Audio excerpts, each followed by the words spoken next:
C'est un gardien de prison, donc sa vie c'est de regarder.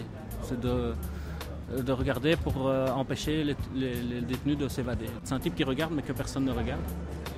Allez, chacun assis à sa table ou on renvoie tout le monde chez soi. J'y sais. Son regard change et sa vie est complètement foutue et en même temps tant mieux. Excusez-moi. Il s'est battu. Hein? Antonio s'est battu. Ah bon? Tu lui parles? Oui, je lui parlerai. S'il vous plaît.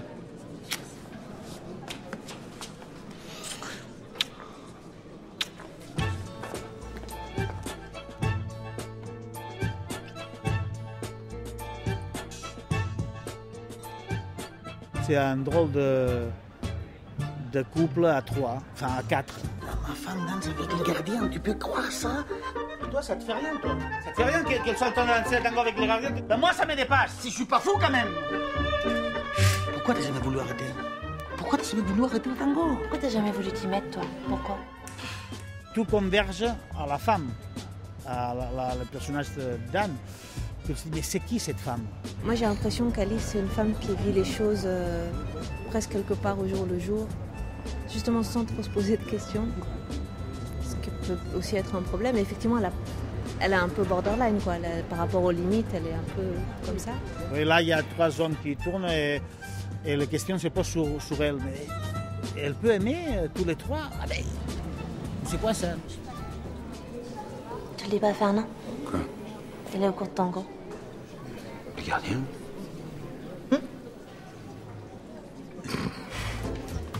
Fred had al heel lang zin om met mij terug te werken, want ik heb zijn eerste film gedaan, Maxime Beau. En dan met Sergi Lopez, waarmee hij Liaison Pornographique gemaakt had. Dus die goesting was er, al jaren. Pour moi, Sergi, c'est un peu comme mon double.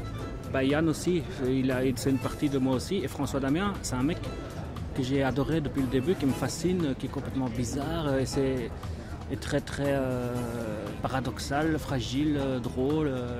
Het is precies alsof je met meerdere mensen éénzelfde marionet manipuleert. Ik deed dan de voetjes en hij deed dan de handjes. Allee, zoiets zo. Alsof dat je één personage creëert met meerdere personen. Il y aura moins qu'on se parle 2 minutes. Je reviens. Je sais bien plus pas mal du tout. Hein. Donc, une petite remarque peut-être, c'est que j'aimerais que vous soyez plus l'un en face de l'autre. Il m'est strictement interdit par le règlement de côtoyer. On n'a qu'à pas danser ensemble. Même si le film a une vocation un peu métaphorique, pour moi, je parle quand même de la prison. Je dis des choses qui sont impossibles en prison. C'est ça que je voulais faire. Het was dus een gevangenis met echte gevangenen in werking. C'est pas un lieu où des hommes se mettent à danser et tout le monde... C'est un lieu où il n'y a pas de liberté. Et moi, j'ai senti qu'il y a quelque chose qui n'arrive jamais. Une sorte de miracle qui s'est passé là. Et je sais que ça a été un drôle de moment pour toute la vie de cette prison. Pour nous et pour eux aussi. C'est avec moi qu'elle s'est mariée. C'est ma femme, Alice. On s'était mis d'accord, enculé! On s'était mis d'accord, pour toujours! Dans le bon endroit! Antonio on choisit, toi t'as jamais choisi. Toi t'aimes pas. Tu penses qu'à ta gueule. C'est pas de l'amour ton truc. Je vais y aller. Dans ce film-ci, j'ai essayé de parler de comment on peut justement s'appuyer sur des choses très tragiques et comment on peut ressortir des étincelles de vie de ça. Et c'est là où j'en suis dans ma vie. C'est quand même vraiment un film sur l'amour. Et qu'en tout cas, l'amour, c'est maladroit, c'est brutal, on fait jamais les choses correctement, quoi. Qu'est-ce que c'est d'aimer? C'est quoi ce mystère d'être vivant? Pourquoi on a besoin de s'approcher à l'autre? Voilà encore un exemple très original.